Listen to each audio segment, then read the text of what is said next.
Muy buenos días, buenas tardes, buenas noches. Vamos a dar inicio a nuestra segunda clase del semestre. El día de hoy vamos a llevar rocas ígneas. Como siempre vamos a partir de la definición de qué son unas rocas ígneas. Las rocas ígneas se conforman por una solidificación de un material rocoso, caliente y móvil denominado magma. ¿Qué es el magma? El magma es una mezcla muy compleja de silicatos fundidos a temperaturas elevadas entre 700 y 1000 grados, con una proporción de agua y otros componentes volátiles. Estos compuestos, al desprenderse del magma, facilitan su ascensión durante una erupción volcánica. Y cuando el magma se enfría, comienzan a formarse los cristales de ciertos minerales. Entonces, el compuesto principal o predominante, si se podría decir, del magma es la sílice. Cuerpos ígneos.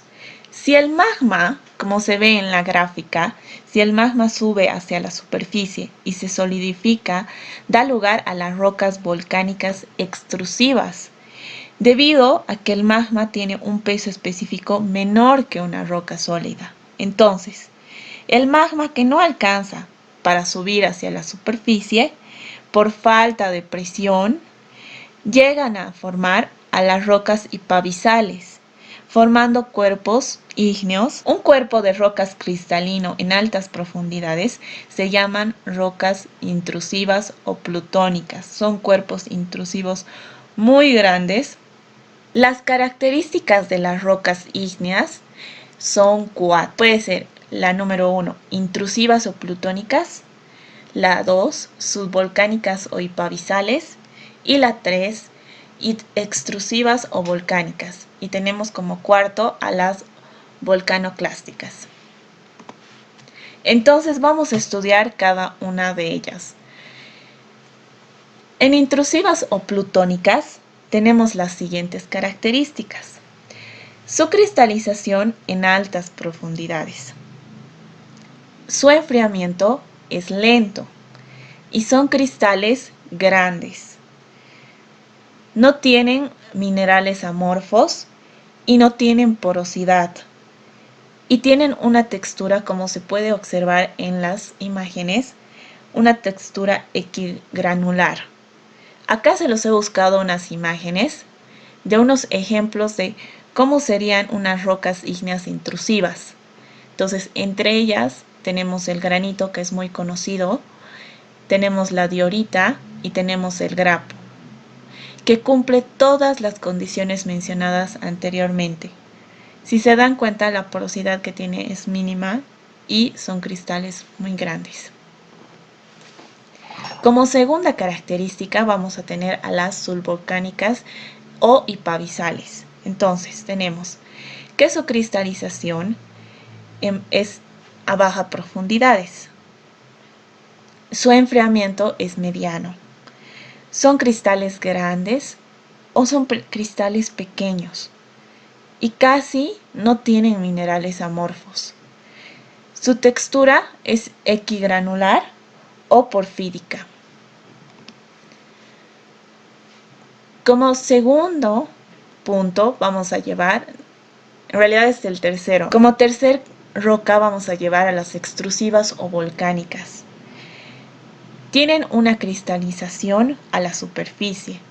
A diferencia de las otras dos mencionadas, su enfriamiento es rápido y son cristales pequeños y tal vez fenocristales con minerales amorfos. Estas rocas ya cuentan con estos minerales a diferencia de las otras dos pasadas mencionadas y tienen porosidad. Como se puede observar en la toba volcánica, la porosidad es muy visible, a diferencia del basalto que no se puede observar, y son de grano fino o textura porfírica. La última, la volcanoclástica. La volcanoclástica tiene una cristalización superficial o en la atmósfera. tiene un enfriamiento muy rápido y son cristales muy pequeños. Y esta, al igual que las extrusivas, cuentan con minerales amorfos. Tienen una textura espumosa que no se puede observar en la imagen, pero sí cuentan con este tipo de textura y son de grano fino con bombas o clastos. Estudiar la estructura de las rocas ígneas, que esta se subdivide en dos, la textura y la estructura. Entonces, la textura, ¿qué es? Es la relación de tamaño, forma y arreglo de los minerales. ¿Ya? Esta significa que el modo de construcción de la roca y describe las relaciones entre las componentes constituyendo la roca. ¿Qué es una estructura? ¿O qué es la estructura en realidad de las rocas ígneas?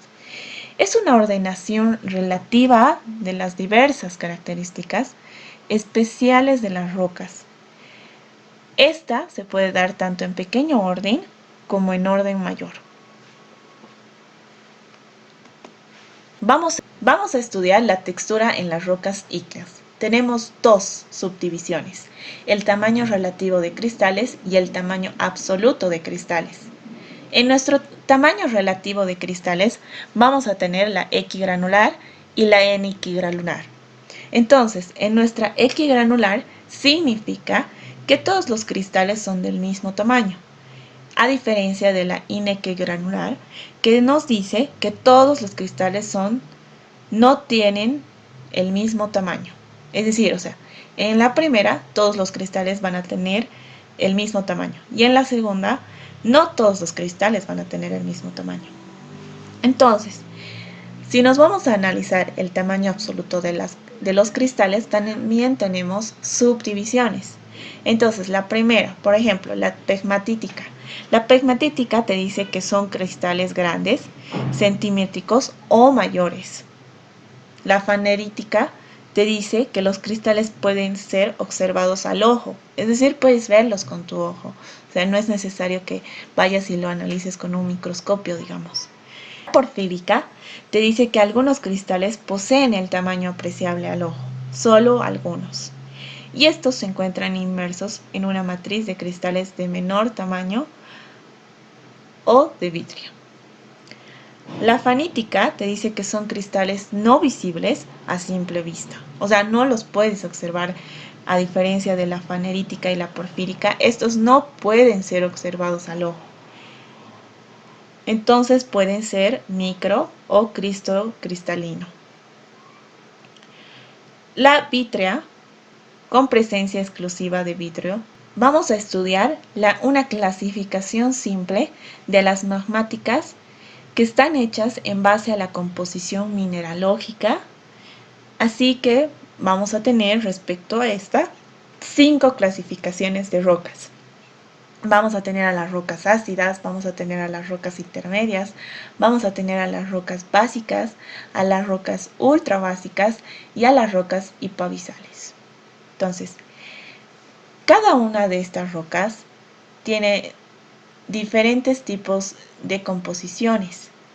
Por ejemplo, en las rocas ácidas vamos a tener al granito, vamos a tener a las riolitas, que ya han sido mencionadas anteriormente, o sea, saben que este tipo de rocas, su porosidad es mínima. Vamos a tener a las rocas intermedias, que podemos tenerlas como las dioritas, vamos a tener a las andesitas. En las rocas básicas vamos a tener al gravo y al basalto. Vamos a tener a las rocas ultra básicas, que son las perioditas, las pixonitas y las dunitas. Vamos a estudiar a las rocas volcanoclásticas. Las rocas volcanoclásticas tienen diferentes materiales, pétreos de origen magmático y mecanismo especial en formación. Ahora, ¿a qué se debe el origen de este tipo de rocas volcánicas? Si bien lo dice su nombre, rocas volcanoclásticas, nos da una idea de que es una acción de un volcán, ¿verdad? Entonces, ¿cómo se realiza el origen de este tipo de rocas? Es por expulsiones explosivas y candentes de rocas que ya se encuentran consolidadas o de un material fundido. Entonces, estas rocas que sufren expulsiones explosivas son arrojados violentamente, o sea, como se observa, ¿no? O sea, cuando uno ve una expulsión explosiva en la tele, se puede observar que no es suave este tipo. Esta razón es que este tipo de actividad volcánica causa destrozos innumerables. Entonces, estas, al ser arrojadas violentamente, al producirse una ruptura en los tapones volcánicos por aumento de presión de gases internos, porque es por esta razón por la que se lleva a una explosión, sino es que son gases internos que contiene el volcán. Entonces estas aumentan su presión y se producen las expulsiones explosivas. Entonces estos materiales sufren una serie de transformaciones en una trayectoria al aire. Puede observar, tenemos diferentes tipos. Por ejemplo, vamos a tener la lava, que ya todos conocen, o sea, cuando hay un volcán, lo primero es una lava, luego estas pueden sufrir cambios a bombas, tienen la lapilli, que si se observa en el gráfico, es muy coherente, son un poco más pequeñas, y la ceniza. Esta va a depender del tamaño de los fragmentos. Por ejemplo, ¿qué nos dice y hemos podido observar en la anterior imagen? El tamaño de los fragmentos, dice, cuando es mayor a 2 milímetros, bueno, va a ser una ceniza. Entonces, esa ceniza se puede observar acá en el aire, ¿verdad? Ahora, cuando el tamaño de los fragmentos está entre 2 y 64 milímetros, estamos hablando de una lapilli. Y cuando el tamaño de los fragmentos va a ser mucho mayor a 64 milímetros, ya estamos hablando de bombas o también denominados bloques. Entonces, esta clasificación, y nunca se olviden, depende mucho del tipo de tamaños que se esté analizando. Entonces, si uno analiza y esta clasificación, y no se olviden tampoco, el tamaño realiza su medición en milímetros, no en metros, no en centímetros, en milímetros. Esa es su unidad. Entonces, los materiales sueltos sin compactación se los denomina lapilli, ceniza y bombas. También vamos a estudiar a los volcanes, ¿ok? Entonces, ¿qué es un volcán? Es una conexión básicamente entre la superficie de la Tierra y el magma que se encuentra situado en la corteza. Entonces, por ejemplo, en la imagen que hemos estudiado, se puede observar, en esta imagen se puede observar que durante una erupción, la lava es extraída por medio de un conducto volcánico y los gases que están contenidos en ella van a ser separados. Entonces pueden ser descargados con toda quietud y la lava va a ser fluida, ¿verdad? Entonces el contenido de gas va a ser pequeño. Pero por lo general, digamos, o por lo común, y siempre se observa, este tipo son descargados con violencia explosiva, ¿ok? Entonces, los volcanes se subdividen en dos. Tenemos a las erupciones de fisura y tenemos a las erupciones centrales. Las erupciones de fisura, si bien son las lavas que son emitidas de forma quieta, a largas grietas, en la superficie de la corteza terrestre, ya con pequeñas emisiones de gas. Ahora, es básica y móvil. Su viscosidad de este tipo de erupciones es baja. Y una característica muy importante es que se extiende rápidamente sobre áreas muy grandes. ¿Ok? Entonces, vamos a analizar las erupciones centrales. A ver, una erupción central básicamente construye un volcán que tiene un cono con un cráter en su cima, conectándolos con la chimenea, ¿me entienden? Entonces, esta chimenea volcánica es a través de la cual se expulsa la lava, los gases y los fragmentos de la lava de explosión. Entonces, básicamente es esta parte de acá, como se observa. Entonces, los volcanes centrales están aquellos que tienen costos, y se subdividen, ¿no? Costos con laderas muy empinadas y eruptan las lavas, porque se realiza una erupción de lavas muy espesas derivadas de magmas. Entonces, otro tipo de, digamos, de volcanes centrales están caracterizados por grandes conos planos, ¿ya? Y a estos también se los denomina volcanes escudo. Vamos a estudiar la actividad ígnea en Bolivia. Entonces, la actividad ígnea en Bolivia se subdivide en tres tipos de rocas. Vamos a tener a las rocas plutónicas, vamos a tener a las rocas hipoabisales y vamos a tener a las rocas volcánicas. Las rocas plutónicas se encuentran en el escudo brasileño. Entonces, este tipo, en esta ubicación, son rocas antiguas y son de tipo ácido. Algunas de estas rocas son de tipo básico.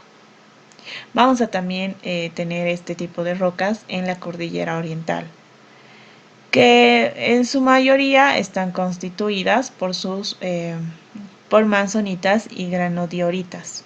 ¿Okay? Tenemos a las rocas hipoabisales. Entonces, ¿dónde se encuentran este tipo de rocas? Vamos a encontrar este tipo de rocas en la región altiplánica, ¿ya? Entonces, por ejemplo, este tipo de roca, en su mayoría tienen una composición intermedia. Entonces, estas las podemos encontrar, por ejemplo, en San José, las podemos encontrar en Yayagua y en Luribay también las podemos encontrar, en Patacamaya, ¿ok? Más que todo en la región altiplánica. Y por último tenemos a las rocas volcánicas. Entonces, las rocas volcánicas vamos a poder encontrarlas en la cordillera occidental, que son las más antiguitas, y también en el altiplano. En el altiplano su composición va a estar, por ejemplo, en el tipo de rocas ácidas hasta básicos, igual que en las rocas plutónicas vamos a tener un estudio de básicas y ácidas. Pero en su mayoría, digamos, este tipo de rocas tienen un carácter intermedio. No son más de uno ni más del otro, sino están en un lugar intermedio, como por ejemplo las tacitas.